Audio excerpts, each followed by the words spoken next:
Okay, let's continue. Thank you, Chair. Maybe before you proceed, Mr. Pretorius, Mr. President, can I ask you a question that relates to something you said yesterday, which might not be in what Mr. Pretorius is dealing with right now, but I don't want to forget it. Yesterday, when you gave evidence with regard to the dismissal of Minister Nene, you indicated with reference to a question that you had been asked to deal with by the Commission, that the reason why you proposed that President Zuma should consider appointing Mr. Pravin Gordhan as Minister of Finance, and not suggesting that he should take back Minister Nene, was that you believed that maybe he would not want to take Mr. Nene back because, I think I may be mistaken, but you may have used the word trust, that maybe he no longer trusted him or so and so on. Was that based on a discussion you had with him, Mr. Zuma, or that was just your own suspicion that he had dismissed him or fired him because he no longer trusted him? Chairperson, it was more based on our own conclusion that once something like that has happened, when, say, the president has dismissed you, taking you back, even on proposal by others, could be problematic because your initial dismissal meant that there was no longer any trust. And the circumstances around this talked to a trust issue. And so that's why we proposed someone else. Yeah. Well, I paid attention to that simply because it is not consistent with a media statement that was issued by President Zuma at the time, either on the 10th of December 2015 or on the 11th of December 2015, with regard to Mr. Nene's dismissal. I don't have the statement here, but we do have it. I think it was included in Mr. Pravin Gordhan's bundle when he gave evidence here. In that statement, Mr. Zuma spoke very highly of Mr. Nene as Minister of Finance. I can't remember the term that he used in that media statement, but it was like he was your star performer. He used a term which meant he had performed very well as Minister of Finance. And he said they were releasing him because he was when I say your government's candidate for a certain position in the BRICS Bank. And so the reason why you were asked to deal with the question was because if he had performed so well as Minister of Finance, one would have thought that firstly, he wouldn't be released easily, but if he was released and the markets reacted the way they did, it would be very logical for the president to bring him back. But that was important because it's important to analyze that, because when Mr. Nene gave evidence before this commission, he said that story was fabrication. Effectively, he was saying there was nothing like I was really being released to go to that position. And I was hoping that Mr. Zuma, when he came here, excuse me, could deal with that as well.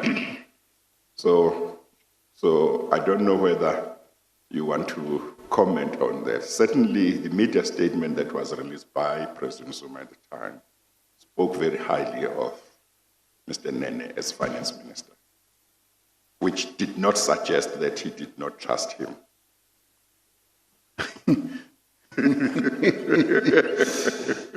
Let me just say, Chairperson, it was political speak, and it's best to leave it there.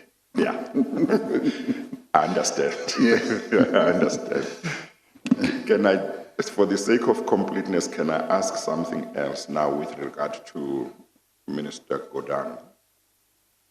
And I see that in your affidavit, when you dealt with the discussion among the ANC officials of the name of Mr. Brian Molefe as a replacement of Mr. Godang, you say that it was discussed.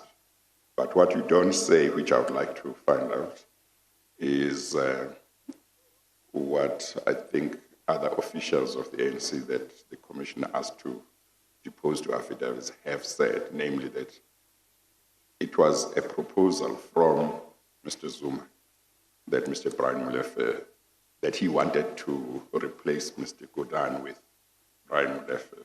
I just want you to confirm whether it's not that you left that out because you have no recollection of it, but that you know about it, that was the case, or maybe you just don't have a recollection of it. No. I think it would have been an oversight on my part, but former President Zuma did propose him.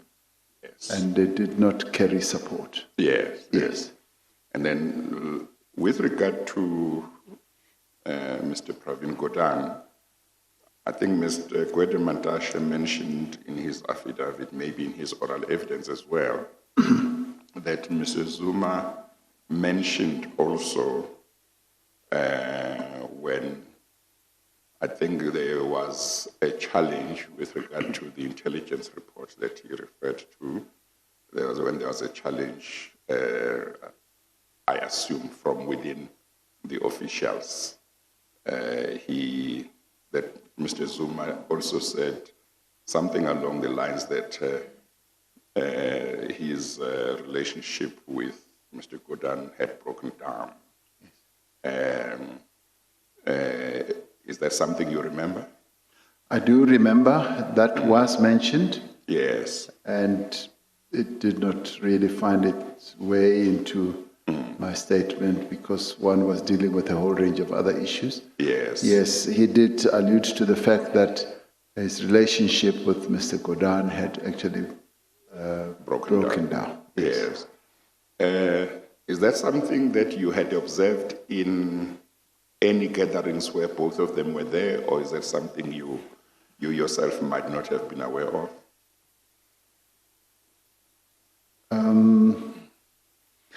It was coming. Yeah. One kept on picking it up. Yes. Yes. Yeah, it didn't just suddenly happen. Yeah. It kept coming. I mean, these are two people who had worked so closely together in the past. Yes. That it was, in the end, difficult to decipher. Yes. That to be the real reason. issue and reason, yeah. Okay, all right. Yeah. Thank you. Mr. Pretorius. Thank you, Chair. The present aim is to complete by 4 o'clock, and then the President has asked for a short period of time to make a closing statement, if that's in order. Okay. There are a number of isolated issues to deal with, but they all come back to the same theme that we discussed this morning, Mr. President. The one issue, rather one of the issues that you raise as being an aspect of state capture is what has been described as the poisoning of the public discourse with misinformation to divert attention from their wrongdoing. There are various aspects of disinformation or misinformation that have been the subject matter of evidence before the chair. Amongst them are the spiderweb document, which was related to the dismissal of Minister Nene, and the checkmate document, which you're aware related to the dismissal of Minister Gordhan. But what I'd like to deal with is your statement in paragraph 26, bundle 3 at page 18. I'll read it to you if I may. It is important to acknowledge the use of ideological impetus to transform society where socio-economic inequalities exist, brackets, in developing countries in particular, close brackets, as we are, to question legitimate institutions and conceal state capture under the guise of reformation and or transformation. In other words, using rhetoric, which on the face of it is legitimate, to conceal illegitimate activity. And then in that context, if I may ask you and quote back to you your own statement about the use of the RET acronym, Radical Economic Transformation. In 2017, you delivered an address on the title Unpacking Radical Economic Transformation. And it's perhaps in this context worth placing it on record, if I may read it to you, and you can comment then. Part of the problem with the current conversation, you say, about radical economic transformation is that the term has often been misused, misrepresented, or misunderstood. We now know that some highly paid PR specialists, and we know they're the ones residing in the United Kingdom, contrived a plan to use terms like radical economic transformation and white monopoly capital to launch a publicity offensive in defense of their clients. It was part of defining a new narrative where those who stood in the way of their clients' interests were presented as being opposed to, quote, radical economic transformation, unquote, and representing the interests of, quote, white monopoly capital, unquote. It has therefore become accepted in many quarters that the term radical economic transformation is often deployed to either mask or justify activities that could best be described as state capture. Some people use the term radical economic transformation to proclaim measures that are intended to cement their radical credentials rather than actually achieve meaningful improvement in the lives of the poor. However, if we are to progress as a democratic nation, we need to ensure that we are not distracted or sidetracked by the misuse of the term. And it's interesting that that address was made by you in 2017. Do you have any comment? Is that still your view? Yes, it is still my view. I think the term radical economic transformation is a very legitimate term that describes a program of economic transformation that is being fostered by the governing party. And properly articulated, it really should be socio-economic radical economic transformation. Yeah. So, largely because people bastardized radical economic transformation, it started mutating into rhetoric without much substance, without focusing on the real issues of socio-economic transformation that are so needed in a very practical way in our country. And it became a political type of figment and labeling that then descended into people doing really wrong things and hiding behind the shield of what they've now termed themselves to be RET forces, which have been doing things that really go against the grain and against the policy positions of the African National Congress. So they bastardized that term and have really reduced it into a lobby group, not even a lobby group, but a faction. That's what it has now become. And we need to go back to the term socio-economic transformation, which correctly depicts the policy positions of the African National Congress. And yes, we can underpin that by saying it must be radical, it must be urgent, it must be overarching.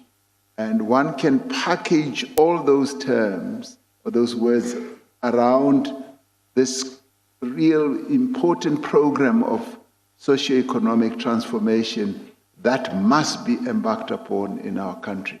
So you had these media entities from outside our country being the ones who sort of propelled it forward, who spread it to achieve certain political objectives that advance, in my view, state capture, and that also got involved in spreading,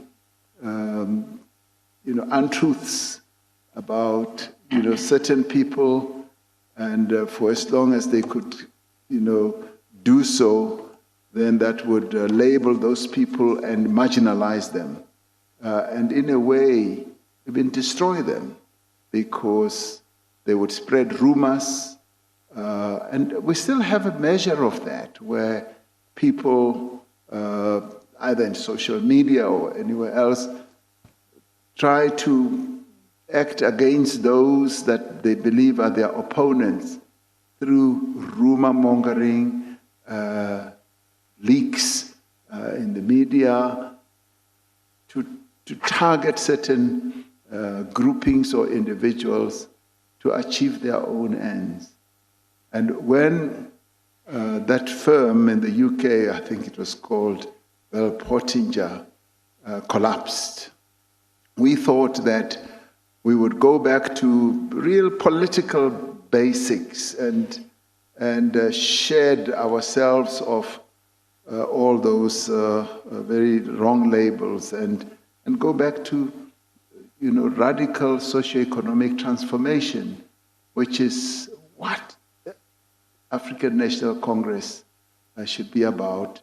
Yes, at our conference, the term radical economic transformation was used, but it has been bastardized and it has been reduced to just a slogan.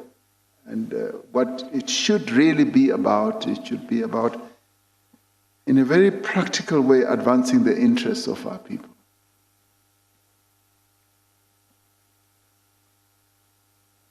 By way of background to the next question, Mr. President, you will recall that when you testified before the chair in April this year, I asked you the following question. For yourself, Mr. President, what were the signposts along the road or along the way of the path of state capture that first alerted you to the existence of something much more than corruption? What was it for you that alerted you to the fact that state capture was a phenomenon that needed to be dealt with?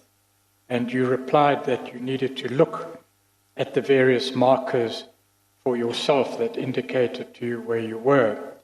You've also said in your second statement that at some point you had to make a conscious decision. And the decision you finally made was to remain in your position and to be strategic about your interventions. We will deal with some of your interventions in due course.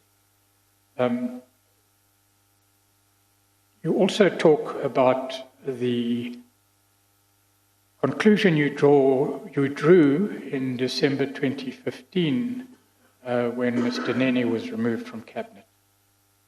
Minister Nene was removed from cabinet.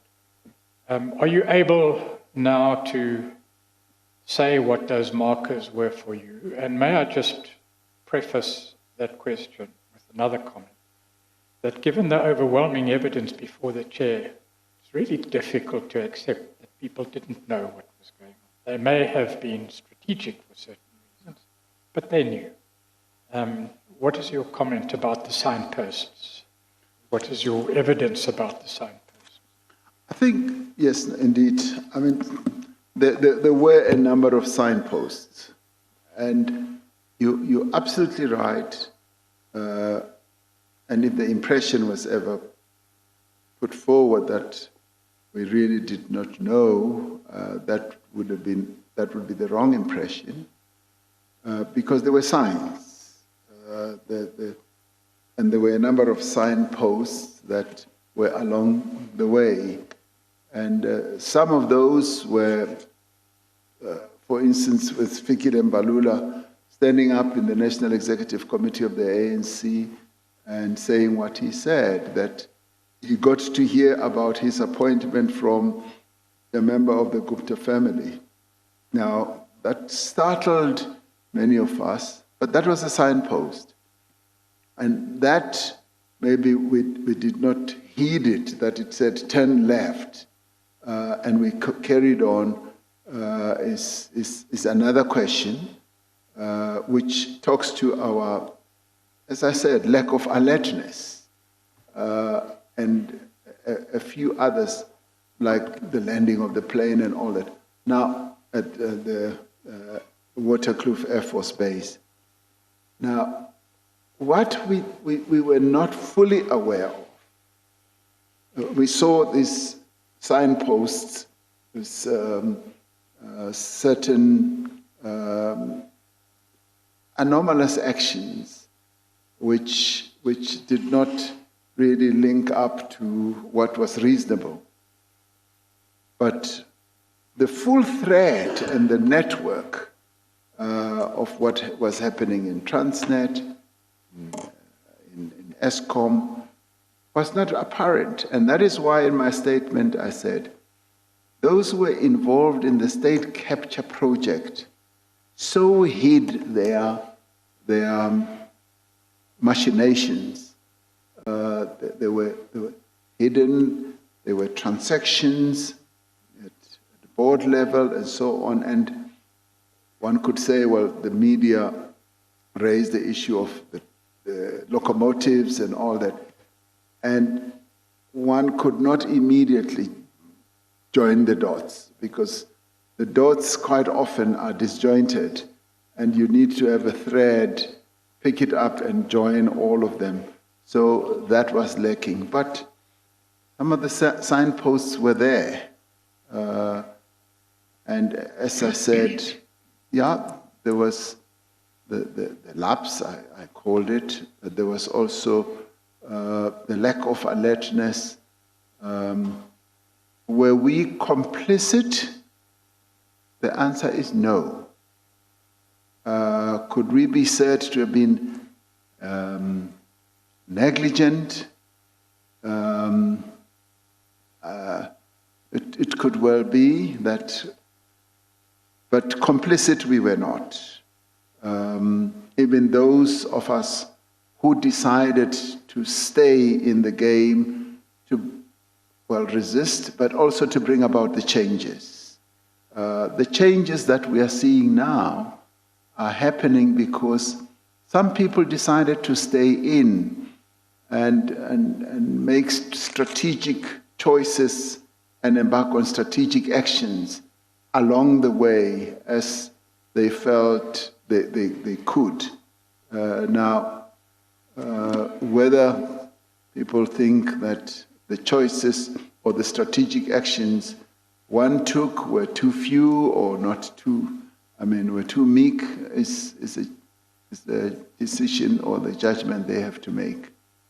But being in the ring is what some of us preferred to do, and when you are in the ring, you're involved in a real battle. And sometimes, I should say, some of the battles that one got involved in are those that are not known. They are not apparent, because when you are in the ring, you are constantly involved in, in punching, Mr. President. Yes. Yes. Well, the talking about the state capture in the SOEs, that those who were involved were hiding what they were doing. I just mentioned that it will be quite important that going forward, the cabinet does things maybe differently from the way it was doing things before, whenever it was given names of CEOs and board members, because one of the things that happened at Eskom, on the evidence that has been given here, is that somebody from outside of Eskom, I can't remember if it was Mr. Salim Essa or one of the Kuta associates, actually sent in to Eskom a letter saying to the chairperson of the Eskom board at the time, Dr. Ngubane, that the board must take the following decision about the Sunday Times, the Mail and Guardian, and the City Press, which had published certain articles that they didn't like. And Dr. Ngubane took that and put it to the board, and the board agreed. So I mentioned simply because, as you said, the board members, the appointment of boards went to cabinet. Okay, Mr. Pretorius. Thank you, Chair. You said in your answer, Mr. President, that we were not complicit. May I suggest that the we there was not the overwhelming and powerful majority, and that there was a substantial force, as you put it, contestation between the we that you say you represented and those that were actually acquiescent and supportive of the state capture project. Would you accept that? No, I need to understand fully. Right, let me put it another way. I apologize. When you said we were not complicit, Yes. you asked the rhetorical question, were we complicit? Yes. The answer is no, and you said that with assurance. Yes. Perhaps that might be qualified because it's overwhelmingly probable that because you were forced with others into a strategic response, there was a large proportion, perhaps even a majority of the governing party that was complicit, and the executive, that did follow the path by those who led the state capture project. Yes, indeed. There were those who were really actively involved, and there were those who were, if you like, fence-sitters, and there were those who charted a different path. And those who were acquiescent in the sense that they must have known what was going on, but were content to let it run its course. Indeed. One of the signposts that you refer to, Mr. President, in your statement is the dismissal of Mr. Nene that occurred in December 2015. And your remark in regard to that is that Mr. Nene's dismissal signalled that the process of state capture, these are your words, had now succeeded to an extent that the most strategic organ of state, Treasury, had now been captured. Perhaps a word first on the centrality of Treasury in relation to the control of state finances and their proper disbursement. Yes. What is your comment in that regard? Well, Treasury is one of those key ministries in any government that is centrally placed, where it is the repository of the nation's wealth, really, of its finances, and it occupies such an important position because it really drives the financing of all the programs that government is involved in.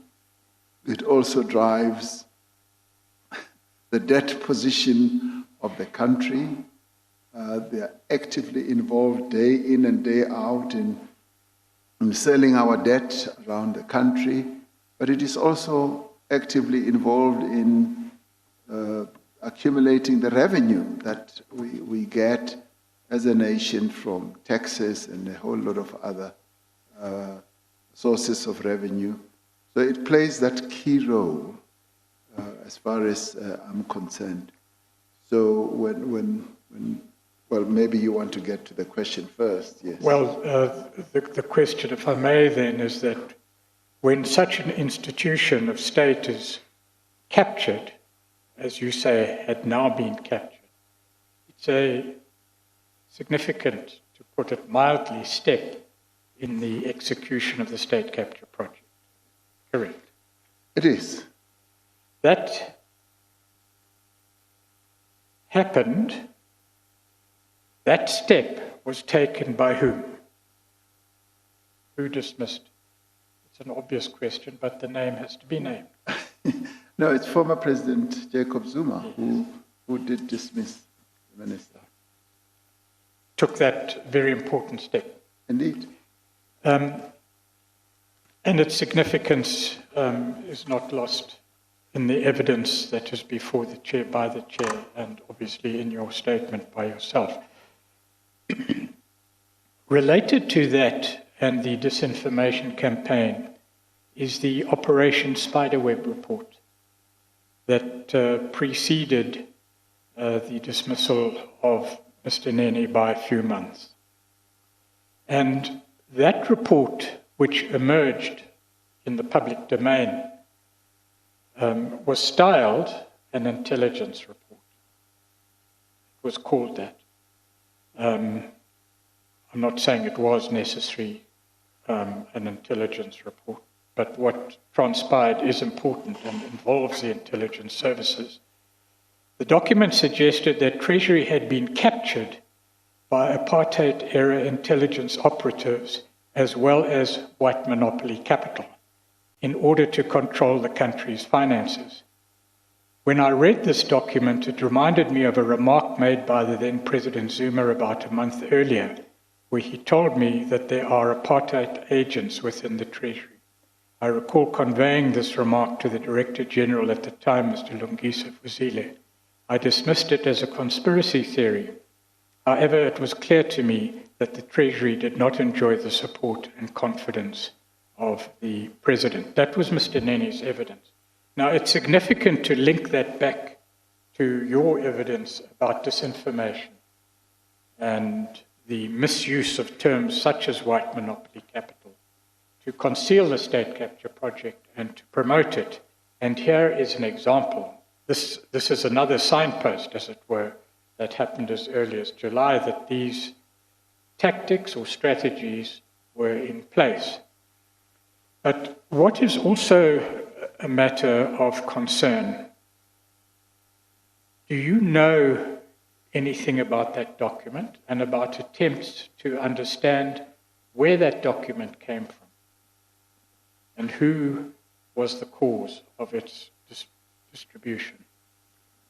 Well, not so much where it came from, I just know its effect. Its effect was such that it consolidated this conspiracy theory that Treasury had been captured and it was, being used by other forces. Now, to me, it was quite clear that this was a conspiracy and it was false. And in the end, with the passing of time, it became clear what its effect or its consequences were really all about. Because the officials we have in Treasury are quite astute, quite loyal.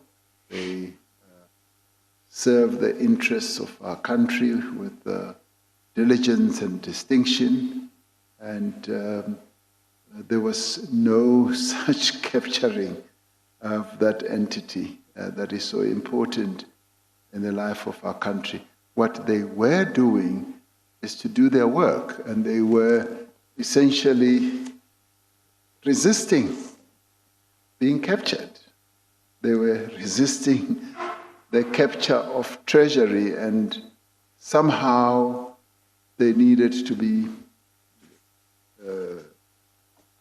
painted with black paint. They needed to be, it was decided elsewhere that they should be besmashed and their reputations should be damaged.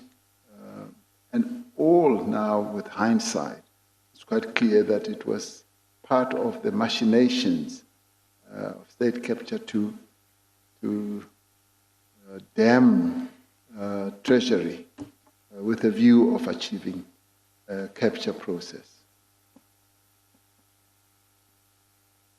Before we leave the issue of the Spiderweb report, there was evidence that at the time Minister Mhlobo was the minister responsible for state security. He was approached by officials of Treasury to assist in providing information or intelligence in relation to the sources of that document.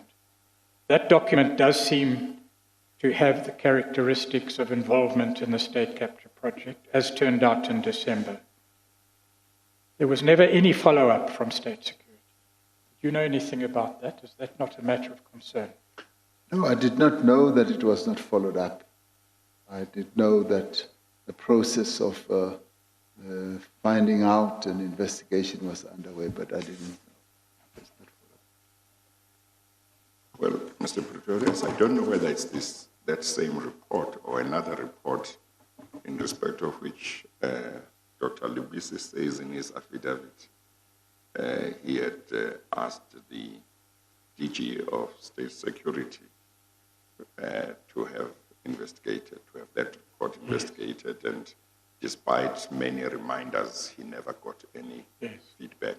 Well, it perhaps is no coincidence that when Minister Gordhan was removed from Cabinet, he was removed on the basis, it appeared, of another report that had similar characteristics, the Checkmate report. It's that report that never surfaced, except in a photograph. There was evidence about that. And the then president was approached and really avoided the topic by saying, oh, well, he can't really remember. It may have been a verbal intimation. I'm not sure whether it's the Checkmate report you're referring to, Chair. Yeah, I can't remember, but Dr. SABC does deal with it in his affidavit. Of course, we in regard to the intelligence report that was relied upon by Mr. Zuma, Dr. Dintwe did give evidence about it and said he had spoken to President Zuma and asked for it, and President Zuma had made certain undertakings.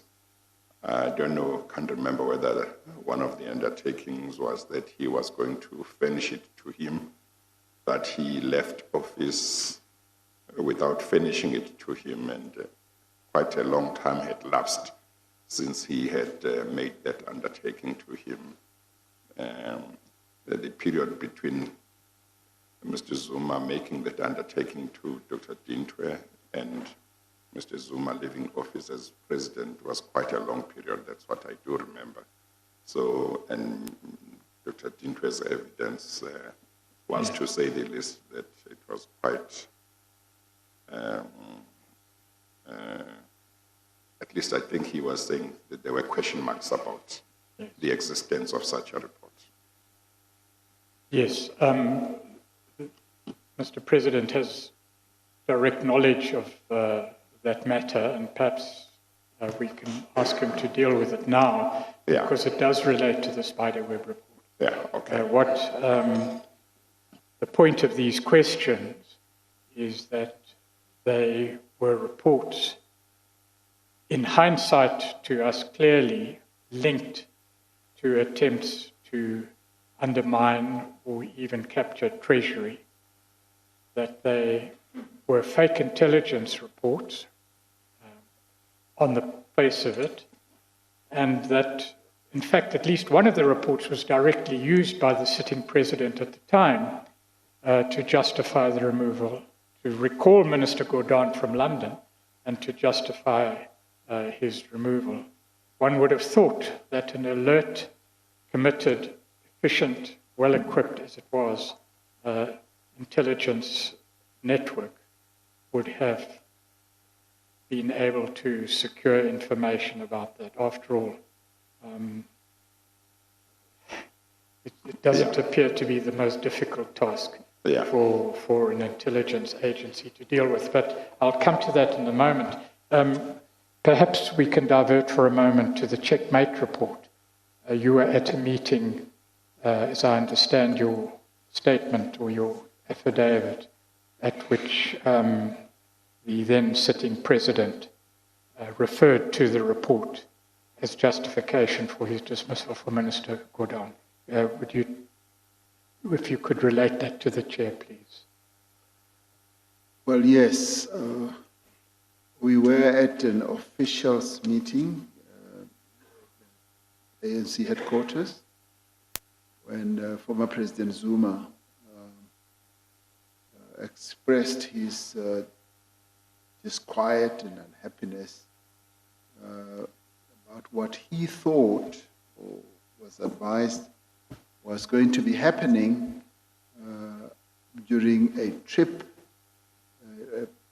what we call an investors' roadshow trip in London and thereafter in the US by Minister Pravin Gordhan and the Deputy Minister Mcebisi Jonas, who were, together with their officials, were traveling around the world after the presentation of either the budget, I forget the timing now, or the medium-term budget statement, one of the two,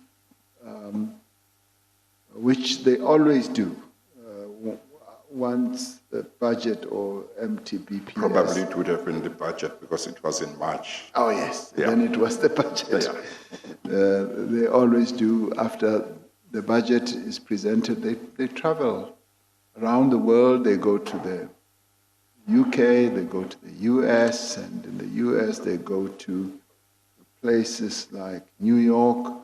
Thereafter they go to California and they go visit all the investors, the institutions that buy our bonds, that buy our debt, really. to explain more fully. He then told us that he's received a report that suggests that they are going to be bad-mouthing the country and the government, and he was most unhappy with that, and had given an instruction to the Director General of the government. It was then Dr. Cassius Lubisi, to call them back. And when that happened, and he knows all the details, they were about a few hours before they boarded a flight to go to the United States. And he found them and said, "Come back." And they came back, and soon after their return. And he told us to answer your question, Mr. Pretorius, that he had an intelligence report to that effect, that they were going to say all sorts of negative things about the country and all that. And it was then that some of us vocalized or voiced our disbelief. And he showed us what looked like a photographed piece of paper, I think 2 pages or 3 pages, that testified or spoke to this assertion that he had put before us. So we disputed the standing of this, and he then had taken the decision that he would remove them. It is then that. I think in your defense, Mr. President, I think you put it a lot more strongly at the meeting, according to your statement, that you would not accept the dismissal of a minister based on the sort of, I don't know what term you used to describe it, but that was one of the occasions on which you took a stand, as it were. Yes. I, together with others, felt that this was not the basis to dismiss a minister, let alone a finance minister and his deputy, on the basis of what we believe was a flimsy report from an intelligence source that was not part of our structures, unverified, and I felt that it was not correct to act like that, because it would just really jeopardize the standing of the country, particularly as they were going to see our bondholders in the US, and at the same time they are dismissed, they are recalled, they had to cancel appointments, recalled, and come back. And I then did say, we are going to be asked about this. And when we are asked about this, we will have to speak out against it. He nodded and said, yes, he knows that we will be asked. And I made it a point to say, I will be speaking out against this. So what ensued thereafter was, I was on a trip, a work trip to the Free State, and as soon as I landed, there were journalists waiting, and I then made my statement. Thereafter, the national chairperson of the ANC at the time, he was the Secretary General, was his Secretary General, he also made a statement, and the then Treasurer General also spoke against this. This was, to me, a moment of great alarm. Something that should never have happened had happened, and I felt I needed to take a stand on this issue. This was, of course, a few months after you had had a discussion with the Deputy Secretary General of the party were in December 2010, or December 2015, when you told her that you were contemplating resigning Yes. as a result of the appointment of Mr. Des Van Rooyen. Yes. So this happened a few months in March. Indeed. Yeah. Yeah, it happened. Okay. Just for the time sequence, we'll go back to it now. Mr. Neni's dismissal occurred on the 9th of December 2015.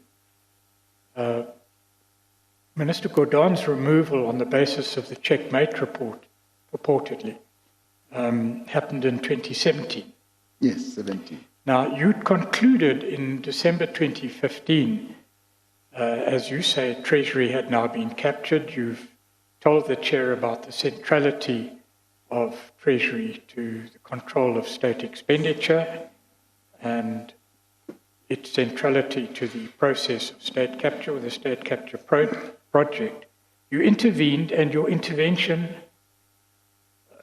certainly in relation to the appointment of former Minister Van Rooyen, was successful. It was at that stage that Minister Gordon was appointed. Yes, it was. So it seems that your intervention at that stage, strategic or otherwise, did have an effect. What else did you do after December 2015? I mean, you're now successful in your intervention. What other interventions were there? 2017 is a long way down the line. Yes. Again, your intervention appears to be, you took a firm stand, and, well, it didn't have the desire. Minister Gordon was not retained. So I suppose in that sense the intervention did not have the effect of setting aside Minister Gordon's removal. But the point I'm making is, weren't there occasions for other interventions that you feel free to talk about to the chair? And I guess some might not be acts of intervention, Mr. President, but maybe acts of resistance of state capture. Yes. In other words, getting back to the question, what you knew and what did you do with that knowledge, Yes. in concrete terms? Yes. You know, someone this morning sent me a quotation from someplace, and he said, "The strongest people are not those who show strength in front of us, but those who win battles we know nothing about." I found that to be quite profound, because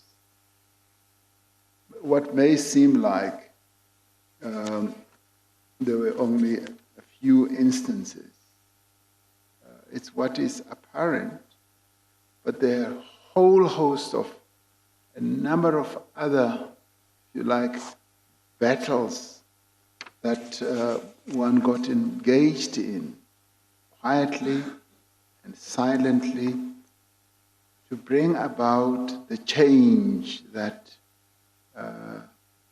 we are today seeing. I mean, there are quite a number. I remember once there was an attempt to set up a commission of inquiry into the banks, largely after the one bank or so had closed the account of one company, a Gupta-related company. And the view was that set up a commission of inquiry because there was collusion in the way they acted without actually really proving it, and it was supposed to be a judicial commission of inquiry. And some of us said that would be the wrong thing to do, because immediately one of the strongest institutions that we have in our country, in our economy, is one of the best banking systems in the world. You would then subject it to this type of commission of inquiry, which would immediately immediately get even the investing world from outside the country to lose confidence in our banking system, because sometimes, or mostly, that's what attracts people to invest in South Africa. They look at our key indicators and say one of the key indicators is, of course, a beautiful country, it's a great climate, and it's got a good constitution, strong independent judiciary, and a banking sector that is quite advanced and modern and one of the best 3 or so in the world. So we argued that that would be the worst thing we could do. We should instead just find out exactly why these accounts are being closed. So it looked like a sledgehammer was going to be used to kill a mosquito. So there was a very strong push, a strong thrust to have this commission, and we resisted that, and a number of others. And there were quite a number of instances where, quietly, like this quotation says, that it is those battles that we know nothing about, but there were battles, in some in committee, some in discussion, some in various forums. And that's where I say there was no complicity. There was just the process of saying, we've got to turn this ship around. And it was like almost turning the Titanic around, because it takes its own time. But we were convinced and convicted that it will be turned around. And I'm rather glad to be around to see that we are turning it around, and we are repositioning this ship so that it can start sailing in the right direction in the service of our people and in the interest of our people.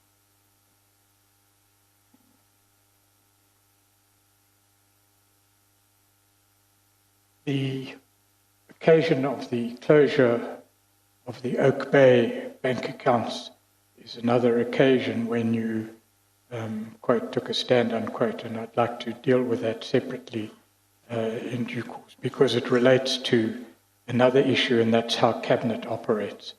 But it does seem, if I may just quote Dr. Dintwe's evidence in relation to the Checkmate report. He says, I'm sitting with the President. He says, when time is right, I will explain to yourself. I hear people saying there is a report somewhere. That report may not be existent, because as the President, sometimes I get verbal reports, but I never wanted to conclude that the report was non-existent because he said it may not be existent. That's Dr. Dintwe's comment. It seems to me a vastly different picture painted there by Dr. Dintwe's narrative of his meeting with the President, where he says that the existence of the report was all but denied in your evidence, where the report was actually shown at a meeting. Well, that, notwithstanding our state security establishment's best efforts, and I put that in inverted commas. You want to clarify, Mr. Pretorius, that where you are reading from, Dr. Dintwe is referring to... Dr. Dintwe's evidence. Mr. Zuma and not the current president. No, Mr. Zuma. Yeah. Yes. Yes, the former president. I'm sitting with a... No, that's important, Chair, because there's a public out there. Because there's a reference to president and to president. Yes. No, you're quite correct, Chair, with respect. Dr. Dintwe was relating a meeting, the contents of a meeting with the former president about the Checkmate report. And the point of that is that it seems to be relate to or narrate a completely different version of the existence or otherwise of the Checkmate report as to what you observed yourself in that meeting. And of course, to return to the point I'm making, despite the best efforts, and I put that in inverted commas, of our security establishment, the origins of the Checkmate report and the Spiderweb report, which in retrospect were significant because they have the features of the state capture project, as you've related to, were never discovered.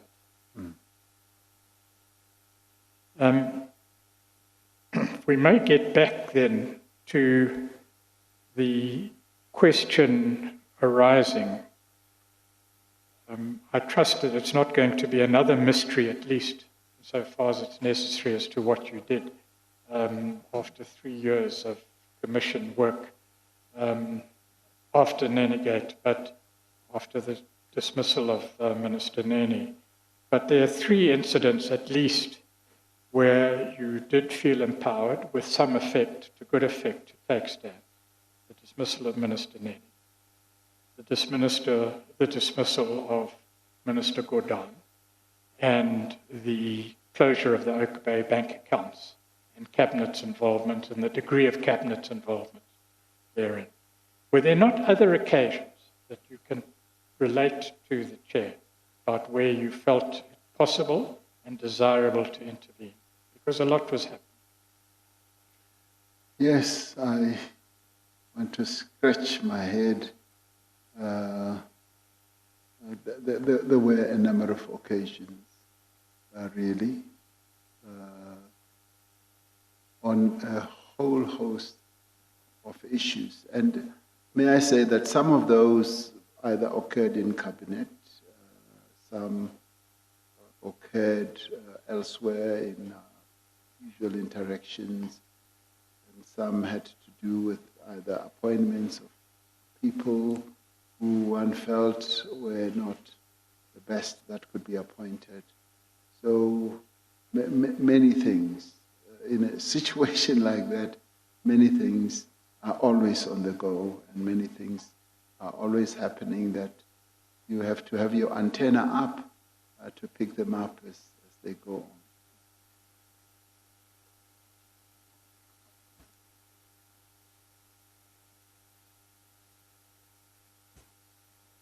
What would you say, Mr. President, if you were asked, as you are being asked, I can't shy away from it, that either the forces behind and controlled by the former president were so strong that they compelled only limited, very strategic responses. Because many were complicit either through silence or cooperation in the state capture project. Or it wasn't so, that there was a substantial and significant part of the executive that were not complicit, that were in opposition to the state capture project. Substantial amount of the party were complicit. Why was the opposition not more vocal and not more frequent? Why was it simply these isolated incidents? If you were asked that question, and I am asking it, I suppose, what would your answer be? Well, I would suppose that many of the colleagues who might not have agreed with some of the things that were happening chose to be strategic, to be so strategic and work within the system to bring about the changes. And as I said, and some people may deride this, but as I said, one had a number of choices, and even if they are not here to articulate those choices that they had open to them, it objectively means that they had those choices, and they opted. Those who were not in favor of going along with the whole process of state capture, they opted to be strategic and in a way to choose their battles, and in a way as they chose their battles, we know not some of the battles that they won, because there were those type of battles that were fought. And I guess the only badge they would wear is that they were not complicit. But your suggestion is that they were complicit through their silence. I would actually disagree with that. Well, it is with hindsight, but it does seem to be a reasonable and logical conclusion from all the evidence, including your evidence, is that the former president was firmly in control. What he did was known. And the fact of the state capture project, or rampant corruption, however one wants to term it, at the hands of members of the executive, SOEs, and other sectors of our society, all that was known, and that those that opposed it were in the position you described. They were compelled to be strategic in their responses because they knew if they spoke out and were any more vocal than they were, they would be removed or dismissed or however dealt with. The implication of that is that the ruling party under Mr. Zuma was the governing, effective, well, majority may be the wrong word, but it was in control. It wasn't an aberrance or a mistake. It was actually what was running the country. It was the government of the day. That is certainly true. The ANC was in control. It was the governing party, which means it was in control, as it is now. And there were a number of people who, frankly, did not go along with this, and some who did differ were replaced, may not have appeared like they were dismissed, but they were replaced if it didn't go along. And a number of my colleagues felt that they should be strategic, they should do things that will advance the interests of the people as a whole. And what I am able to once again repeat here is that their silence or inaction should never be construed as having been complicit. It was, you worked in a big superstructure that was given to move in a particular direction, and so therefore you had to be strategic, you had to choose your moments, and it's just like in any situation, you speak out, and at the right moment when you feel that what you want to say will have an impact, or you do things when you know that they will have an impact. So the criticism that people just sat there to safeguard their own positions and did nothing, I think it's a bit too harsh. There are indications, and some of them may not be that obvious to everyone, of things that they did, battles that they won, which we don't know about. But the important thing is that were they complicit? Not everyone was complicit. Well, we're at 3:10, and bearing in mind the the understanding that we will finish at 4 and then the President might want to say something. Let me raise this issue, Mr. President.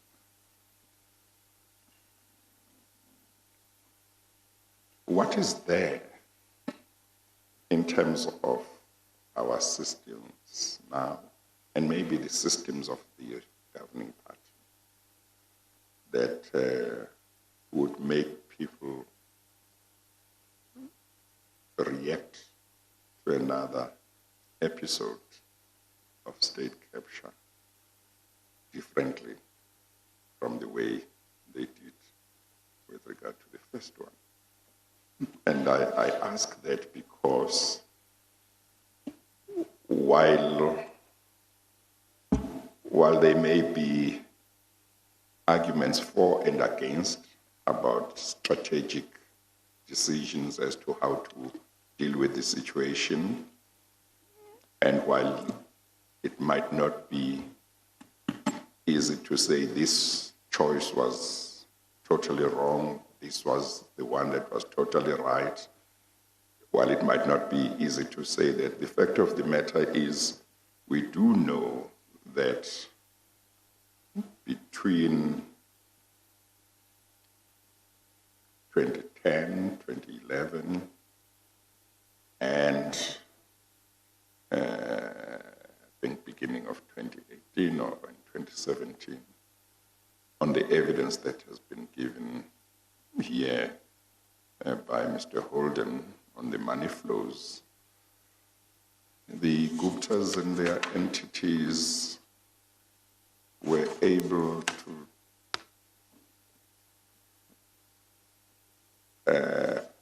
access about 57 billion rand of taxpayers' money.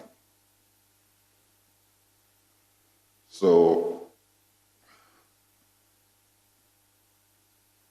even if one were not to criticize a particular option that may have been taken, one wants to say what would be the best and most effective way in which another episode would need to be dealt with by different stakeholders. Would the options that were made in regard to the first one, be the best to be adopted? Or are we in a position where if a second episode were to happen, pretty the same thing would happen?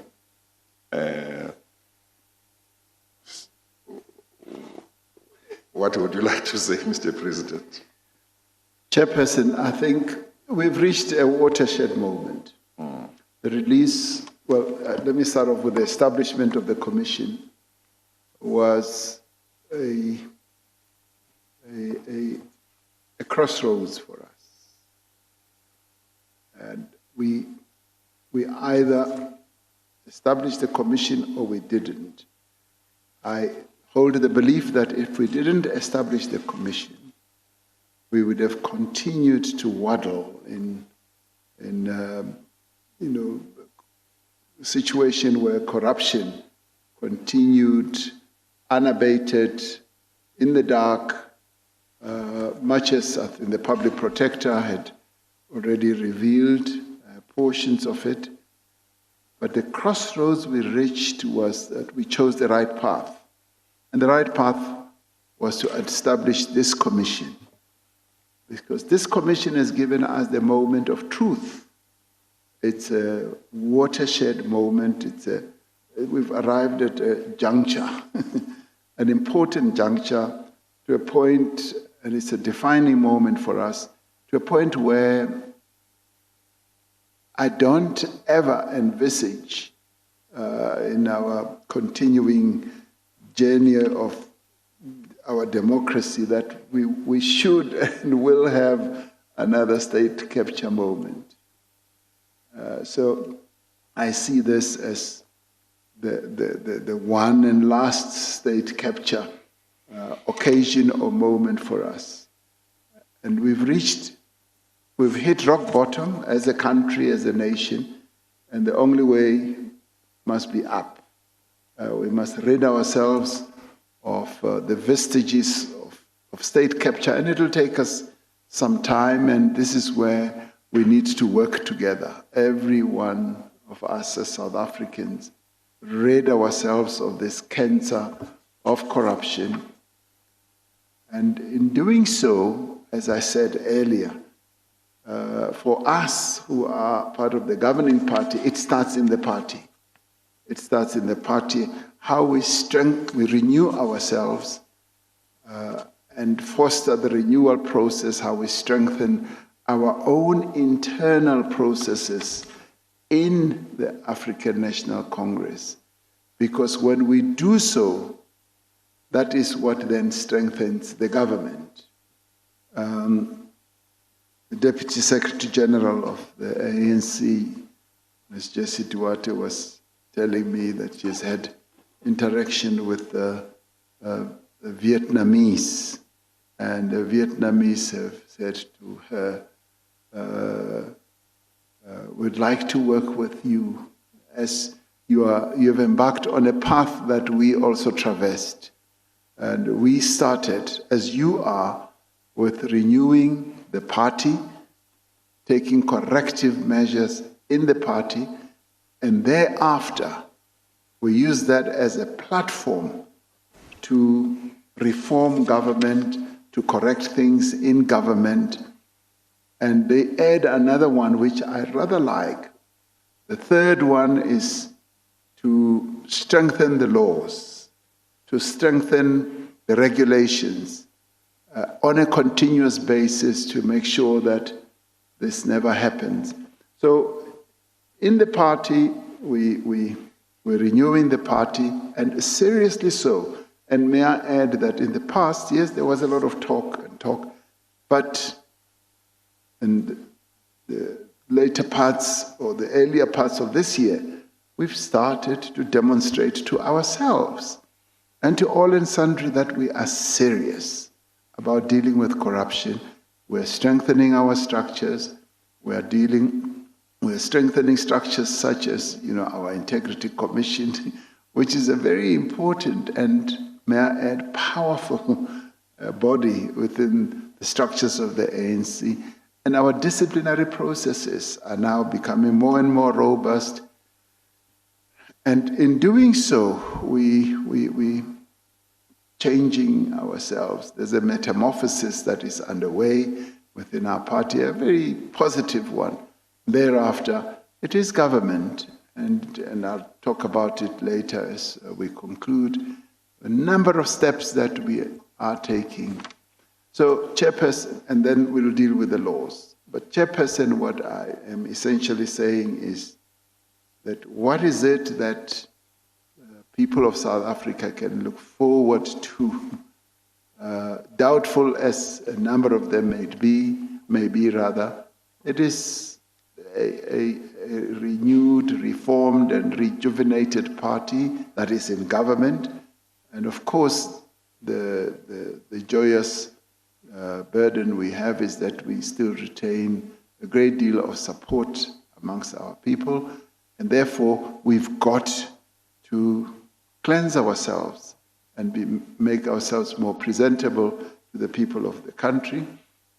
And that, if it sounds like a promise, I would like to depict it more as a reality in the making. That this is becoming real, as evidenced by the steps we are taking, not only in the ANC, but in the state as well. Some of the steps, which may not be apparent to everyone, are the reality. I very much, and I refer to it in my statement, I very much appreciated an analyst who was able to look very closely through the looking glass or microscope at some of the interventions we've made, and that's J.P. Landman, who takes time to scrutinize everything that we are doing. And rather than react to the headlines, look at the changes that are underway and concludes that change is taking place, even as many would be dismissive and even be insulting, which they are entitled to. But he argues that the wheels of change are underway. And I want to testify to that. And I want to touch on that a little bit as I close. So change is happening. It may be slower than what people would like to see happening, but we reached a watershed moment and we're changing, and it's irrevocable change. We will change because we must. Thank you. Mr. Pretorius? Chair, I'd like nothing more than to hear firm instruction to sit down after 3 years, but I do have 40 minutes left, if I may. No. Continue, Mr. Pretorius. One issue that you deal with, and you've touched on it in your evidence, is the manner in which Cabinet functions. Given that it is the highest executive decision-making body that governs our country, it's an important matter. Mr. Mamoniat of Treasury presented the Commission with a long affidavit, and he dealt, amongst other things, with Cabinet, and he analyzes the 3 occasions on which Cabinet made very, very important decisions. One was the nuclear deal in December 2009. The other was the appointment of the Commissioner of SARS in 2014. And the other was the decision to intervene to the extent that it ultimately did in relation to the closure of the Oak Bay accounts. And he draws a common denominator there, that on each occasion, the disciplined and lengthy procedures ordinarily followed by Cabinet by way of preparation were not followed. These were 3 what are referred to as walk-in matters. So without the benefit of 2 weeks of preparation, proper documentation, proper research, proper information, Cabinet was presented with a decision to go ahead with the nuclear deal, at least issue requests for proposals, subject to certain conditions, for an amount that was in the trillions, 3 times our gross domestic product. The decision to intervene to protect the interests of a private family, the closure of the bank accounts matter, and an important issue, the appointment of Commissioner of SARS, which in the context of your evidence in 2014 was a very important step.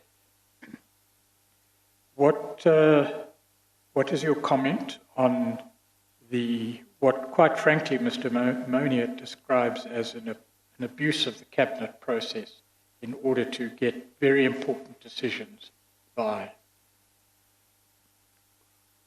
Yes, there was a process where Cabinet processes were both abused and misused. And they resulted in very important matters, just arriving, if I can use that word colloquially, arriving in Cabinet and being presented, to be more precise, to Cabinet without proper processing, without the normal gestation period that various matters go through, where matters are properly discussed and properly canvassed after having been researched properly, the Cabinet memo being properly drafted with all the attachments that bear testimony or evidence to what needs to be put before Cabinet, and then Cabinet committee discusses, and thereafter it then gets into the Cabinet system. So the ones that Mr. Pretorius has alluded to went under the fence, under that fence, and that could have led to to various real difficulties and challenges for the country. And you want to know what else some of us were able to do to either change things. This is one of them. For instance, the nuclear deal, which I could have mentioned, but it slipped my mind. And Treasury played a very critical role because we said this matter needs to be properly researched by Treasury and the fundability thereof to see whether we as a nation can afford this. And the work that they did at the instance of a number of people, including ourselves, was that then resulted in a conclusion that this would be just too far expensive for us. So those are some of the areas where, yes, cabinet processes were abused. What are we doing about it?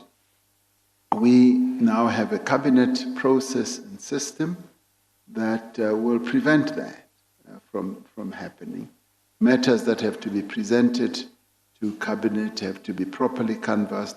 There are those that are termed the presidential contemporary issues. But those are matters that, by virtue of their importance and urgency, can be tabled under that topic, and is usually what the president puts forward, but not substantial, money-laden propositions. So the new, and it's not really new, but it's a continuation of that cabinet process, which we are now insisting needs to be adhered to. And that process is now fixed in stone. So those things slipped under the fence. Thank you, Mr. President. The matter you referred to earlier, Chair, relating to Dr. Lubisi. Oh, yes. That dealt with the, I can just get the affidavit. It appears in bundle 3 at page 172. The cabinet memorandum that cabinet considered at the time of the closure of the bank accounts issue being raised in cabinet, that cabinet memorandum was leaked to the media. Oh, yes, that was the matter. And there was quite a controversy about the circumstances under which that occurred. Dr. Lubisi then had a meeting with the then Director General of State Security, Mr. Arthur Fraser, and asked that the leak be investigated and a report be provided to Dr. Lubisi, but no such report was ever forthcoming. That, I think, is what you're referring to. Do you have any comment on that series of events? Apparently that cabinet memorandum was leaked. It was one of those furious events where a cabinet memo was leaked. Yes, it was investigated, but the report never came. Yeah, a mystery that we will have to live with. If you could come back to the mic, Mr. Oh, President. I apologize. You spoke away from it, No, so I I did not apologize, hear. Chair, I did yes. not hear. If you could repeat your answer. Yes. I was saying that it was one of those spurious events where a CAB memo was leaked, and we've never really had such in our cabinet system. But all of a sudden, this one was leaked, and it was leaked to achieve a particular end and a particular narrative, which was being directed from somewhere. Yes, there has been much evidence about the closure of the bank accounts issue and Cabinet's involvement, but it is rather extraordinary, is it not, that Cabinet should be called to get involved in a matter of really private interests, even though there might have been a public element involved. Do you agree? I agree with that. It was rather strange to us that the whole cabinet was subjected to a process of discussing the closure of a bank account. It is one of those where we raised the concern and the alarm, and where it was suggested that the best way to deal with it was to establish a commission of inquiry, which would have had a negative impact on the economy, as it would have negatively impacted the interest of investors and our bondholders in our economy.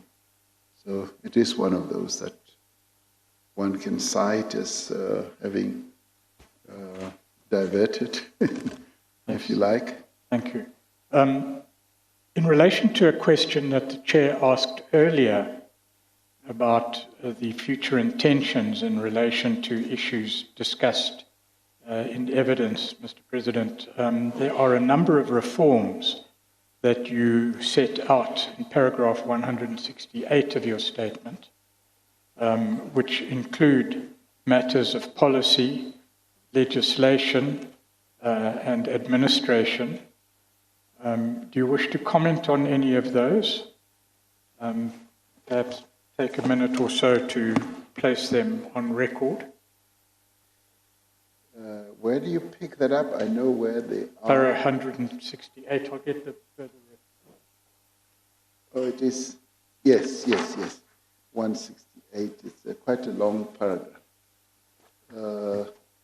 We detail, I should get closer to the mic. I guess, Mr. Pretorius, the President can emphasize those that he wishes to emphasize. If you do wish to emphasize, you've referred to a number of them. I just wanted to give you that opportunity should you wish to use it. And then there's just one other issue. I'd like to emphasize a number of them because they really speak to the changes that we are, if you like, enforcing, engendering, changing in government, whilst many would think or suppose that not much is being done. There is a lot that we are doing, and most of it is really addressing the capture of the state that we've been through. For instance, what we are seeking to do is to strengthen the capacity of the state. And this one is a more long-term process, and it is underpinned by a whole lot of other initiatives that we are embarking on in terms of how the institutions of the state should function. But one of the really wonderful and innovative changes that we have brought about is we've always had a school of government where government civil servants are trained, but we've transformed that, and it is a school of government where I also can attend. In a way, borrowed from the, if you like, the Chinese model, where even cabinet ministers every year have to go to school, and I have great pride in saying that's what I'd like to do, to go to school. So our school of government is coming up with very clear policies, modules that all of us will be put through, and that relates also to local government level. And we are also continuing to change and ensuring that there's greater coordination and transparency in government. The level of transparency we want to deepen, and so that all and sundry can see that we are going to change this. The performance agreements of ministers have been made public, and we've provided copies of that to yourselves.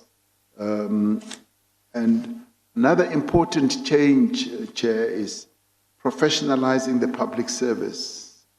And this in itself is going to talk to ridding us of the state capture culture, where we expect our civil servants to be well qualified for the work they do, well trained and well experienced and well prepared.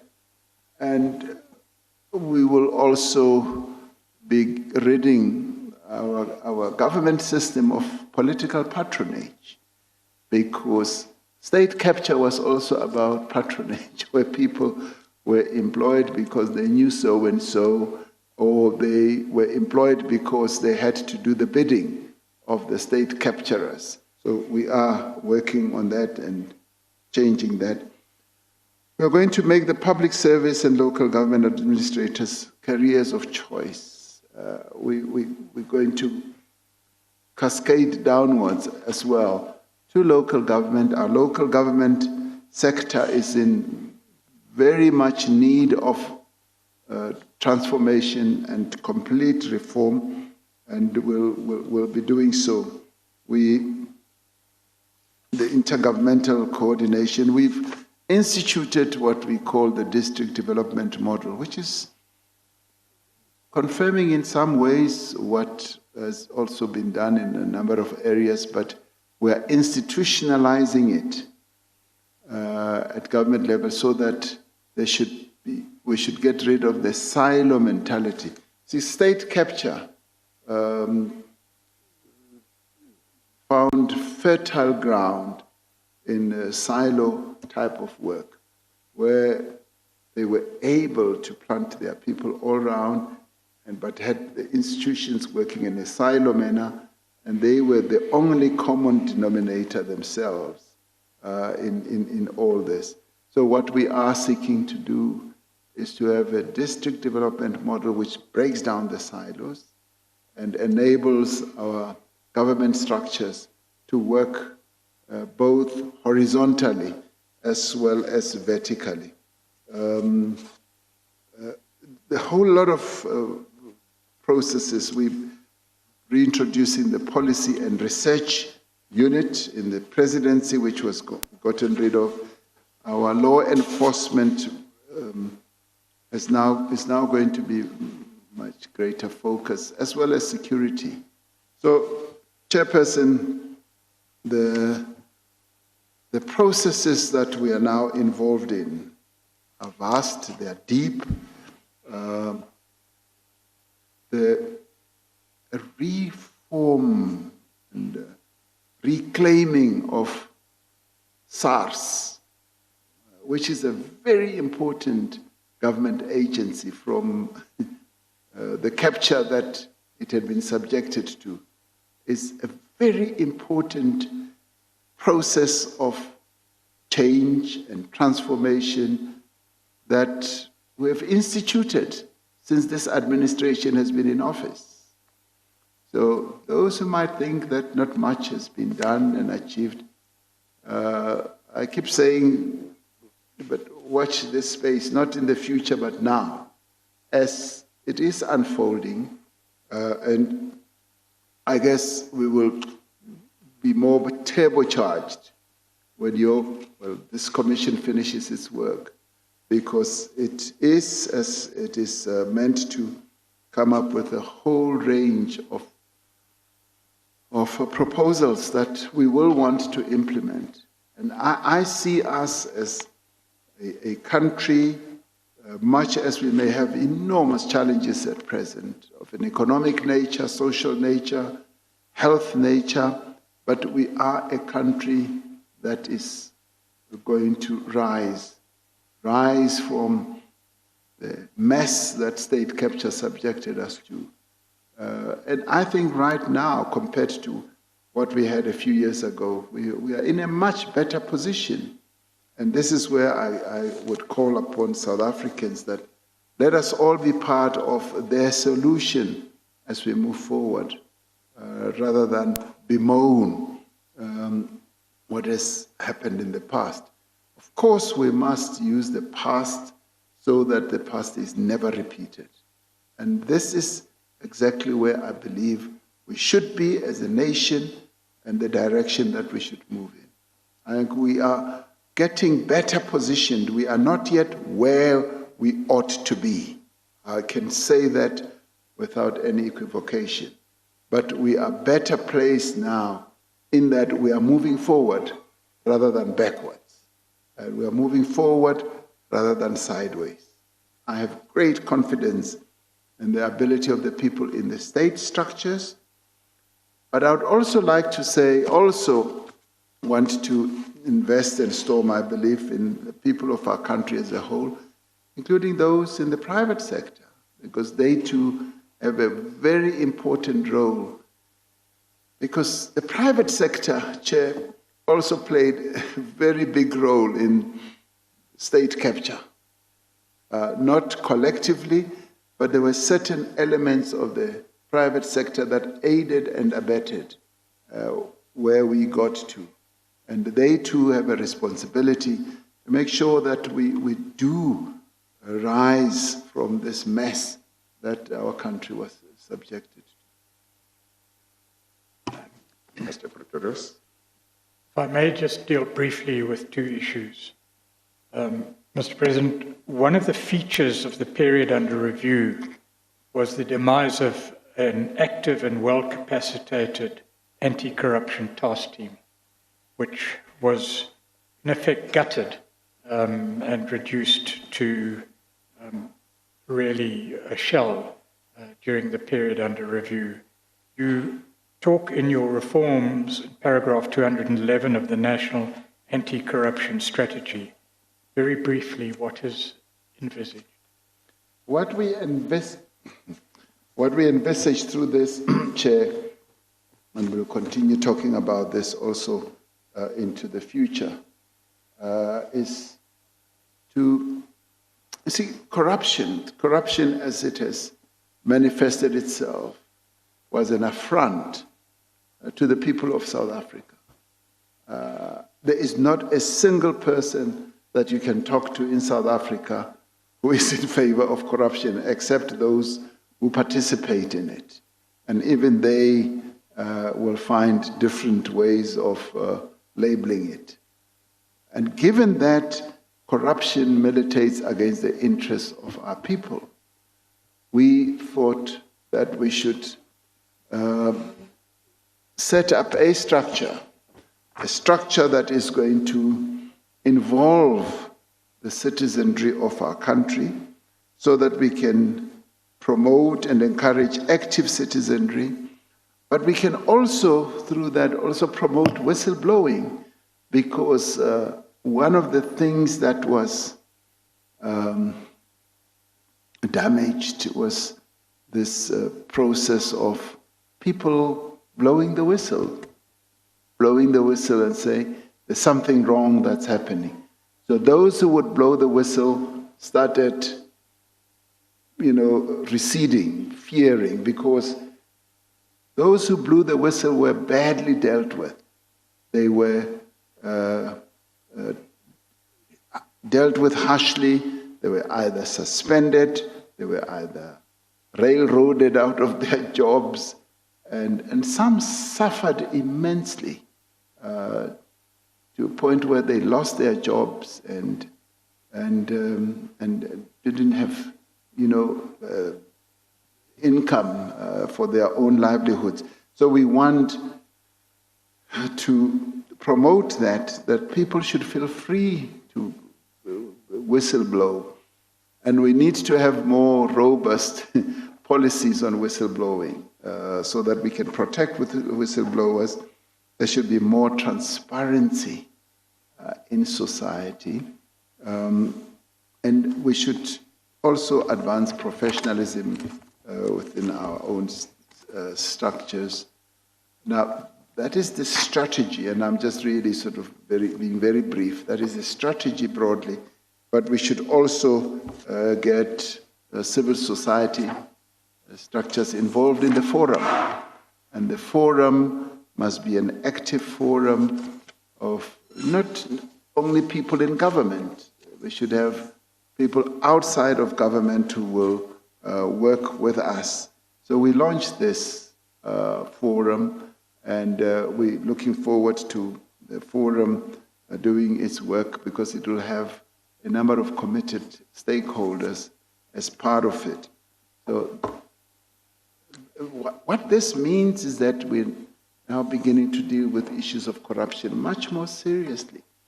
And we will have many more eyes rained on what we do in government so that the incidents of state capture should never, ever happen again. And this is what gives me confidence about not having state capture rearing its head. In the health sector, we set up that type of forum as well.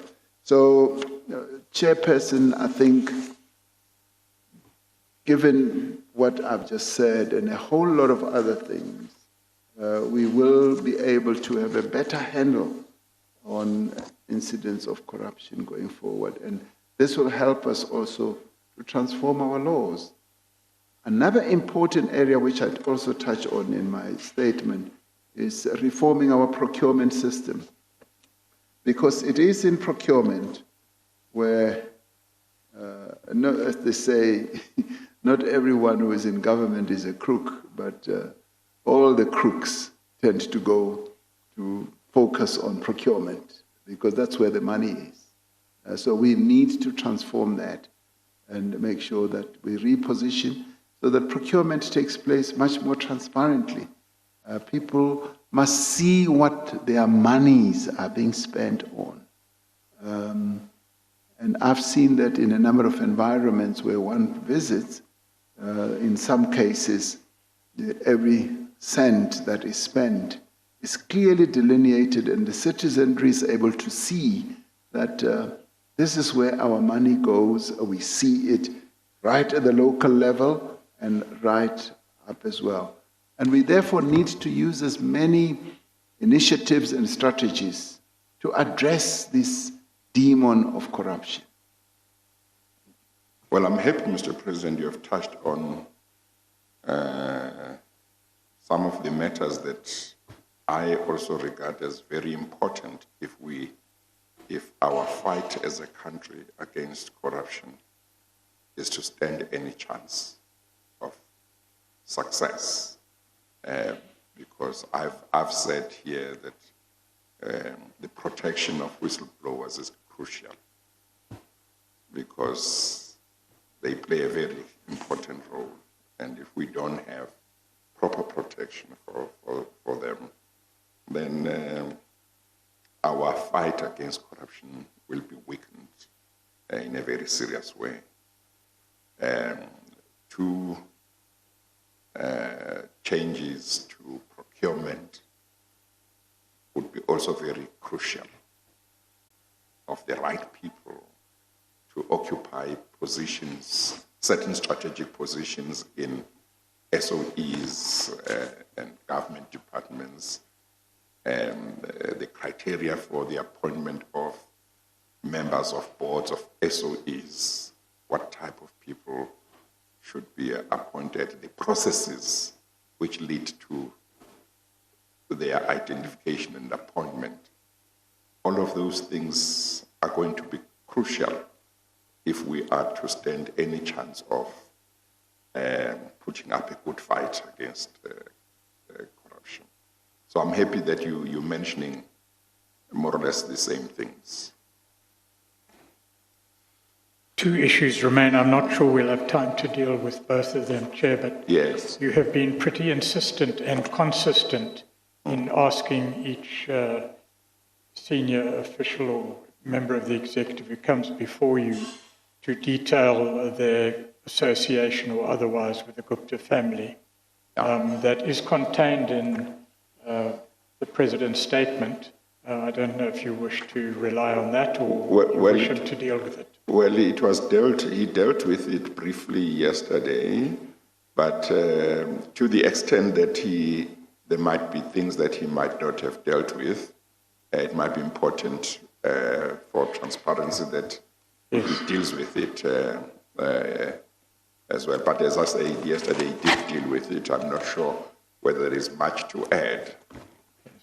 Mr. President, it's in Bundle 2, page 8. Would that be a bundle that would be behind him? I think somebody will I'm sure I'll find it. One of the earlier bundles. It would be written on the spine, Mr. President. Yes, I will find it. I'm Bundle sure. 2. Okay, all right. It's an affidavit that you gave to the Commission some time ago. Oh, yes. I should recall. I can't see it immediately, but that's fine. You gave it in 2019 in July, and Yes, the reference you may look for is paragraph 4. yes. If you have anything to add to your evidence yesterday, if you want to. Oh, well, No, I thought you were going to read it so it's that a few paragraphs, Mr. I'm happy to Pretorius. read it if you Maybe you prefer. can read them to you, Mr. President. Yes. It's a few paragraphs. Because I don't see it immediately here. But, no fault of Okay, maybe my registrar must assist you, Mr. President. He will come and assist you. I think Mr. Oh, Mr. Pretorius is offering his bundle. You're very kind this afternoon. Or this minute only. That's noted, Mr. President. Which paragraph? Paragraph 4. Yes. Yes. Do you want me to comment? If you have any comment to add to what you said yesterday in evidence, No. it's up to you. No, I don't have any further comment. Yeah, no, I think he is right. I've just quickly looked at the paragraphs. He's, in substance, what he said yesterday is what is in the paragraphs.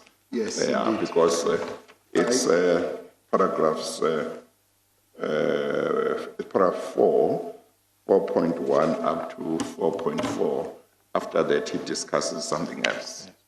Okay, and Yes. then just finally, if I can place on record, we did prepare to deal with issues related to the affidavit of Mr. Nkwinti and matters related to the Department of Rural Development and Land Reform. They are a matter of record and simply don't have time to deal with that.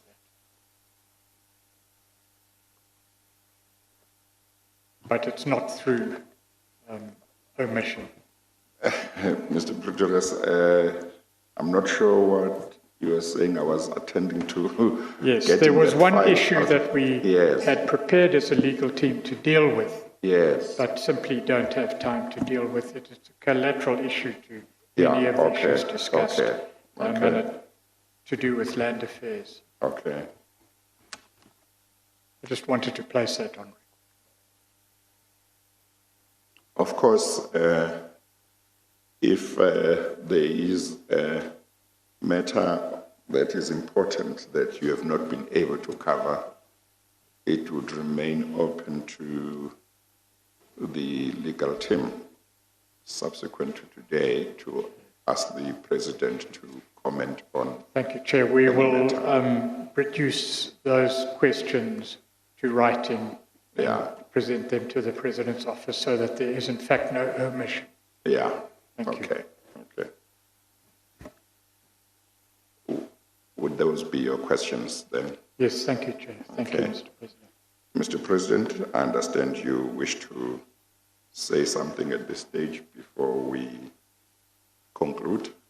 Well, yes, I do, and it really, most part of it will be just to thank you, Chairperson, once again for the opportunity to make the statement.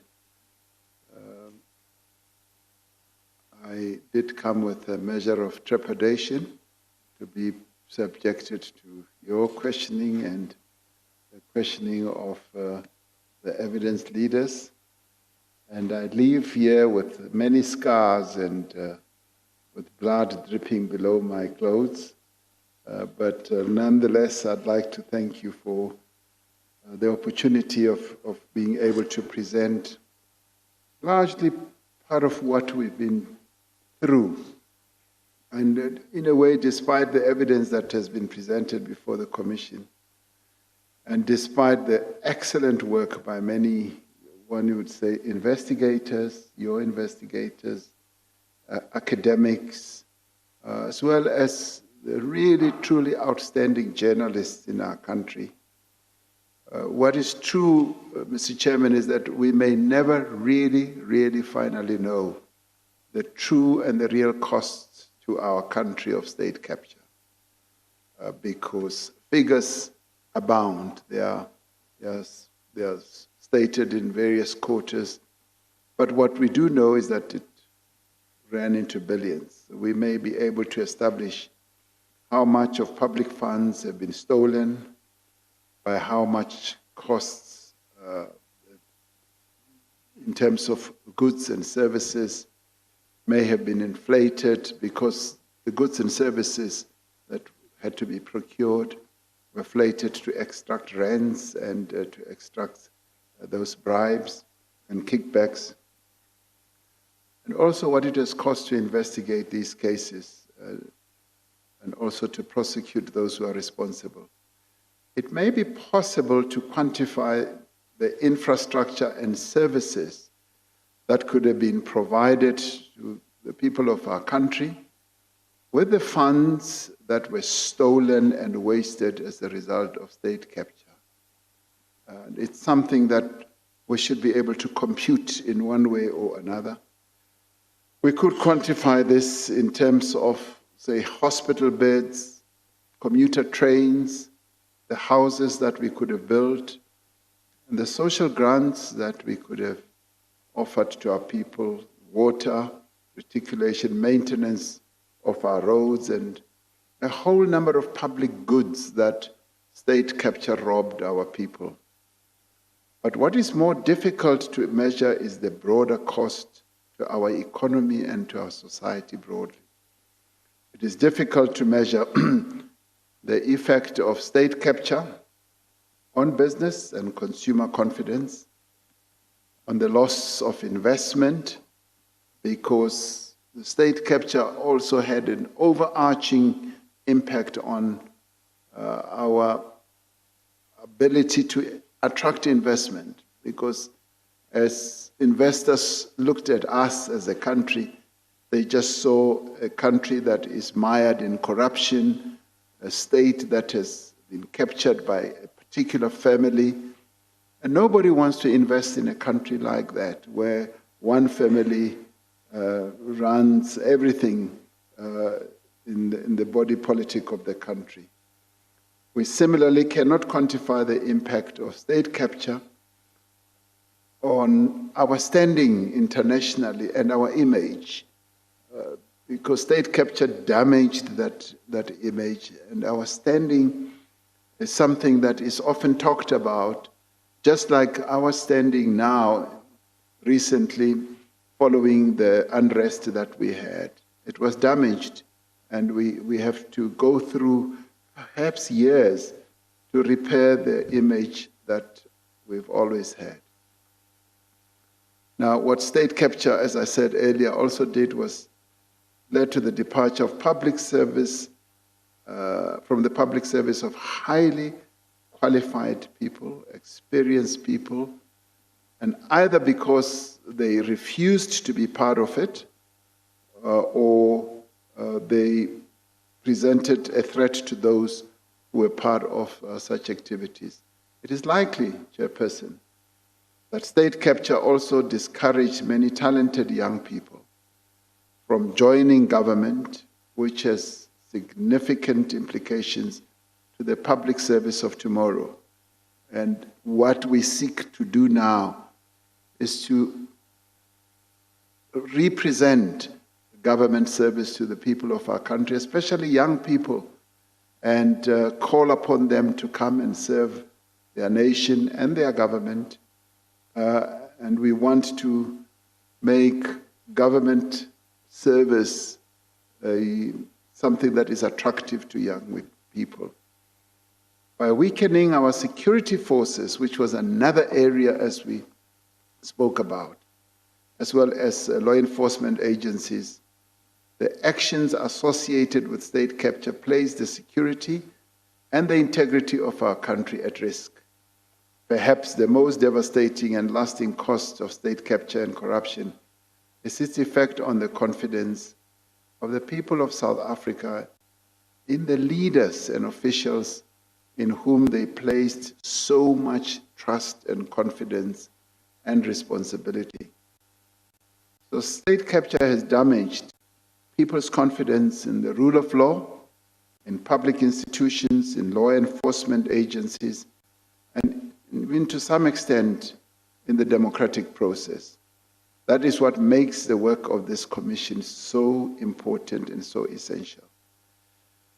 The people of our country look to this commission, Chair, to uncover the truth, as you've demonstrated ever since you've been at your work, that you are uncovering the truth. They also look to this commission to identify those who are responsible and to recommend measures that should be taken against those who are responsible, as well as to ensure that we prevent state capture from ever happening again. It is a vital part of our broader process of reckoning this moment of decision, of acknowledging mistakes and ensuring accountability. Now, as a young democracy, it is vital that we are willing and prepared to confront mistakes that we have made and correct them. The work of this commission will help us, as it must, to make a clear and decisive break with the corrupt practices that have cost our country so much. It is important to acknowledge that we would not have reached this point, that this commission would not be sitting now had it not been for the determined actions of South Africans, many of whom marched in the streets of our country, protesting against corruption and demanding clean government, which they are entitled to. It was the people of this country who, in their various formations, stood up to what they saw as acts of gross wrongdoing and abuse of power. They were not prepared to allow their hard-won democracy to be eroded for the wealth, or the wealth of their nation, rather, to be squandered.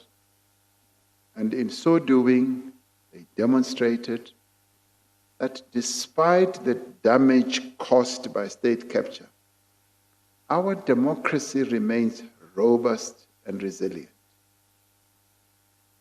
They have shown the value of our Constitution, the institutions that support our democracy, our independent judiciary, our free media, our vibrant civil society, and our active citizenry. The experience has also shown that within our state-owned entities, within our public service, within parliament, legislature, and councils, there are men and women of integrity and capability, people who resisted the pressure on them to participate in wrongdoing or to be willing accomplices to all the wrong things that were happening. It is the essential honesty and decency of these people, Chairperson, and indeed of South Africans across society, that will enable us to rebuild and to recover. I applaud the commitment and courage of many witnesses who appeared before this commission to give an account of what went wrong. And some did so with a great deal of trepidation themselves, at great risk to reveal themselves, while there have been certainly been systematic failures, governance lapses, or errors.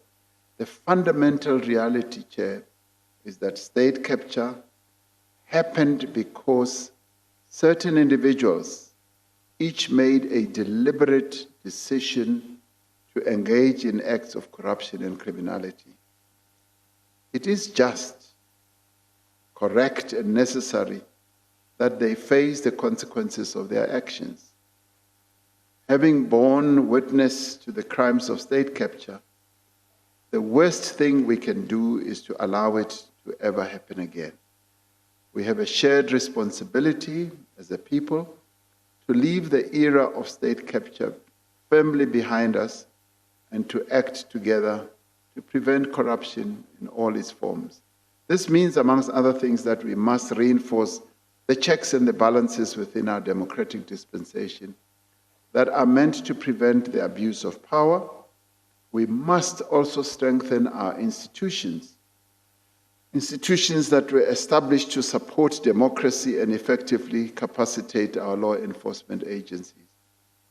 We need to safeguard the freedom, the independence, and the diversity of our media.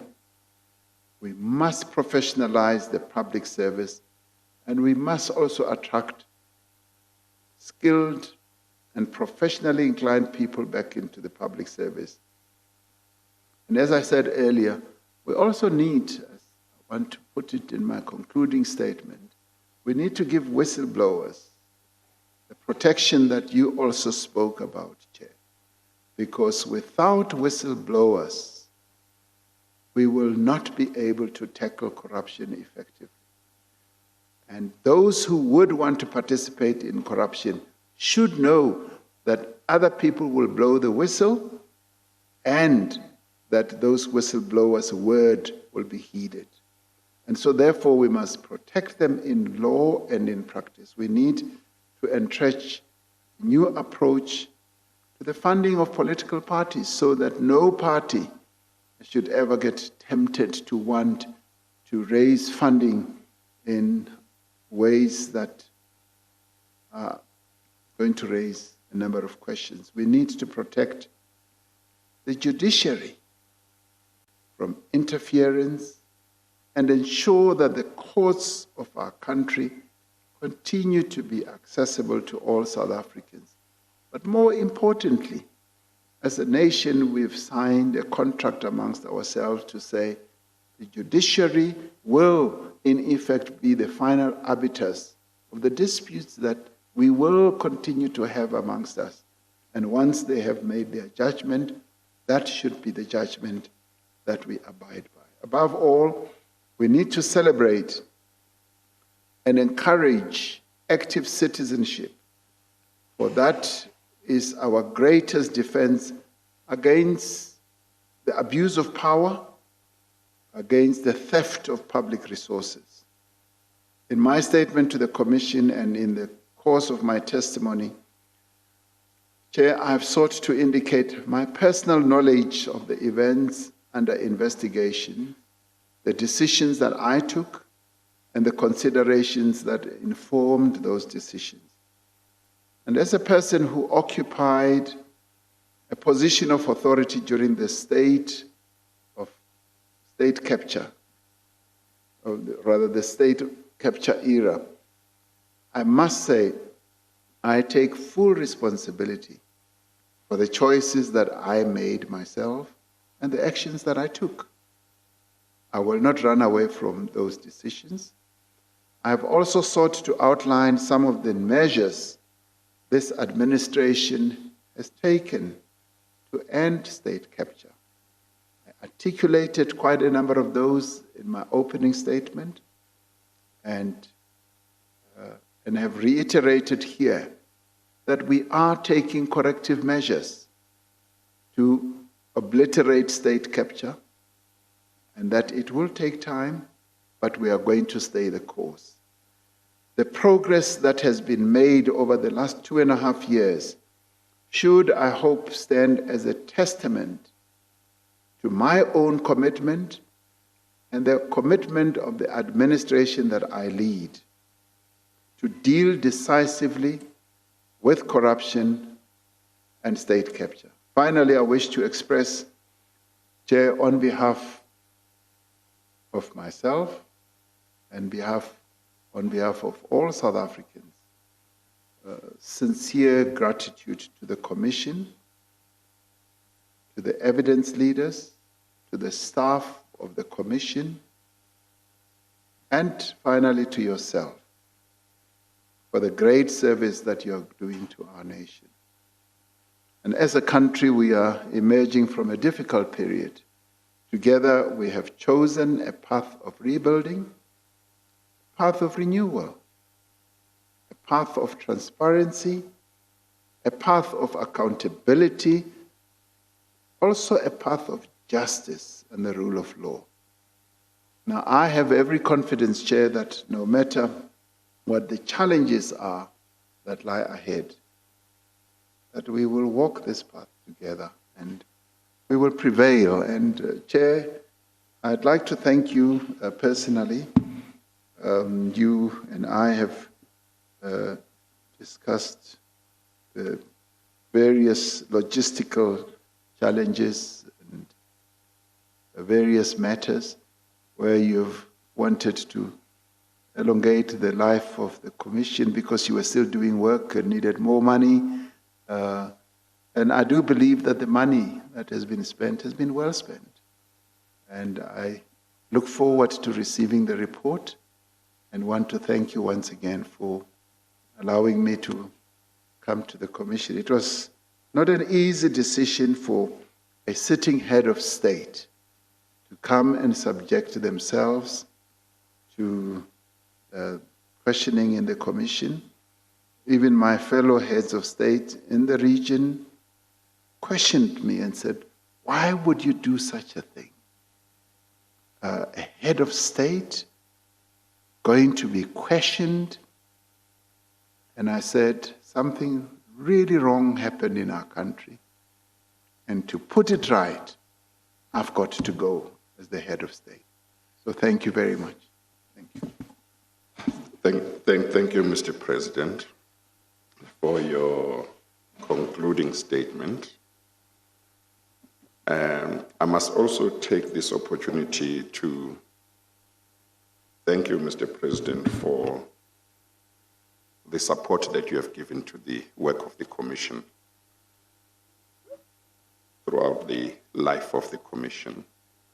You have indicated that I had to, from time to time, approach you because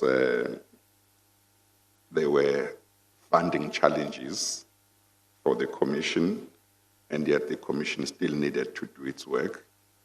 And I must say that whenever I have done so, Mr. President, I have found great cooperation from you, and your support for the work of the Commission has been very clear, and that has been very important to the Commission, to the Commission as a whole. We appreciate it very much. We might not have got as much as we wanted each time, but that is the nature of budgeting and so on. You don't always get everything, but nevertheless, we got a lot of support from you, Mr. President. We got a lot of support from the Ministry of Justice. We got support from Treasury as well.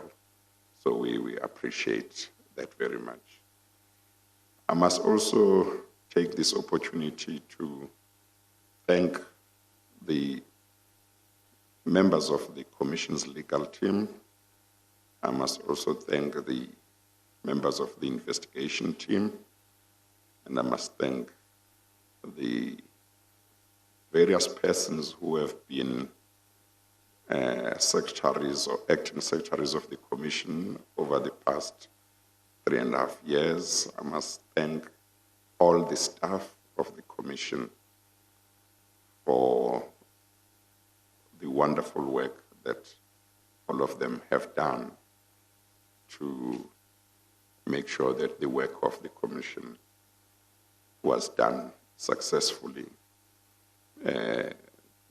We have had a long time when we even had night sessions to try and expedite the work of the Commission, and throughout, everyone who was asked to work in the evenings, to work over weekends, sometimes overtime, they all gave support. And I know that the members of the legal team and the investigation team, there have been times in the life of the Commission when they really sacrificed a lot and worked during months when there was no certainty about funding, but they were very committed to the work of the Commission. And funding would come late, but they did not leave. They continued. I just want to express my appreciation for all of those sacrifices. I must also thank various lawyers who assisted witnesses and implicated persons who appeared before the Commission. I must thank various witnesses and implicated persons who made themselves available to give their versions, to avail themselves for questioning. We thank all of them. I must say, Mr. President, that our plan was that you as the President should be the last witness. But certain things happened recently which may require that I make some decisions in regard to certain applications, and by law I must decide them in accordance with what is expected. I will consider them properly and decide them. But our plan was exactly what I have said. But of course, if an application that is properly motivated is placed before me, I've got to apply my mind to it properly. I can't say, well, the President has testified, so I can't allow you, irrespective of whatever. So, but our plan was that the President would be the last witness. But I just want to mention that we continue to ask some people for affidavits to clarify certain matters that we pick up as we prepare, analyze evidence, and prepare the report.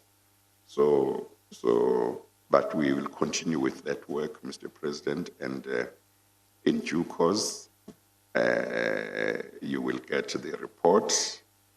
And from my side, I can't wait for the day when I hand over the report and know that I'm done. And leave it to you, Mr. President, and maybe others to decide what to do with the reports. So, but I just want to take the opportunity to thank you. I also thank the staff in your office for the cooperation they've given to the Commission, because the Commission had to interact with your office regularly. And once again, thank you for availing yourself, Mr. President.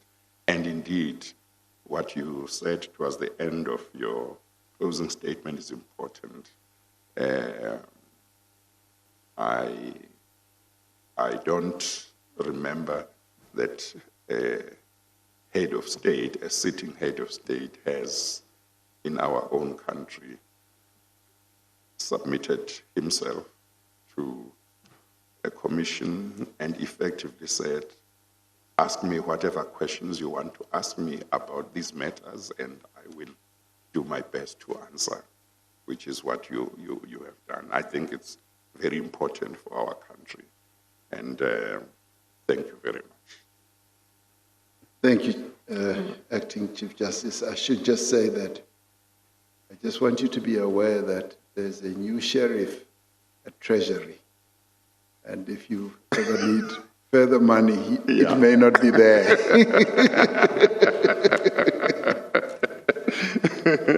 I thought I would stand a better chance with him than the previous one.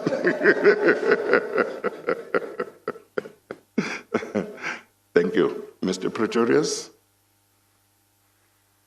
Thank you, Chair. Nothing to add. Okay, thank you.